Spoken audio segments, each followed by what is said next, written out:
The third and final presidential debate was last night in Florida. It focused on foreign policy and gives us one more chance to check in with the hardest working man in fact-checking, Mr. Glenn Kessler. Good to have you here. Glad to be with you. No, it's been another long night, another long day.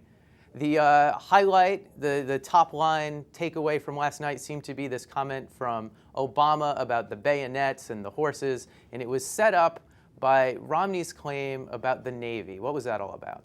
Well, what that was about was Romney's claim that the Navy was the smallest it had been since 1917, which is a rather long time ago. Okay, let's take a look. Our Navy is smaller now than any time since 1917. The Navy said they needed 313 ships to carry out their mission. We're now down to 285. You mentioned the Navy, for example, and that we have fewer ships than we did in 1916. Well, Governor, we also have fewer horses and bayonets because the nature of our military's changed. We have these things called aircraft carriers where planes land on them. We have these ships that go underwater, nuclear submarines. So what is the state of our Navy?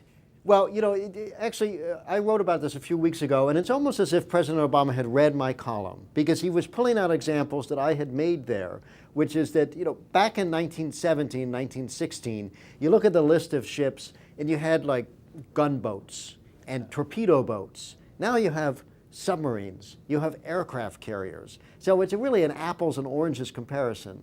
And second of all, actually, if you look at the numbers, the low point since 1917 was actually during the Bush administration. The number of ships has gone up, in part because of a construction program that then President Bush put into place. So the number is maybe irrelevant, and even the number isn't quite correct. Exactly. Speaking of numbers, something pretty complicated called the territorial tax system that Romney suggested, Simpson-Bowles Commission, a bunch have, but last night Obama singled it out for derision. Here's that clip. If we take your advice with respect to how we change our tax codes so that companies that earn profits overseas don't pay U.S. taxes compared to companies here that are paying taxes, now that's estimated to create 800,000 jobs. The problem is they won't be here, they'll be in places like China. Fact? This is a bit of a cheap shot by the president. What he's referring to is one particular study, which is about a bit of an outlier in terms of the effect of this tax. And second of all, even that study didn't suggest that those jobs would necessarily be created overseas. And maybe not at the expense of American jobs. And not at the expense of American jobs, yes. We heard a lot of familiar lines last night, and one of them, a claim that, or a charge that Romney's been making for a while, was this one. Let's take one more look. The president began what I've called an apology tour of going to various nations in the Middle East and criticizing America. Nothing Governor Romney just said is true. Starting with this notion of me apologizing. This has been probably the biggest whopper that's been told during the course of this campaign. And every fact checker and every reporter who's looked at it, Governor has said this is not true. More evidence Obama's reading your column. That's right, because it's a for Pinocchio claim, and which we define as a whopper.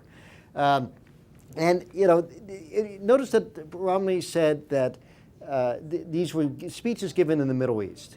Actually, if you go and look at these speeches, and I've looked at them deep into the weeds, there was one speech in Europe, there was one speech in Latin America, and you know these comments where the president was making kind of a match pair of observations.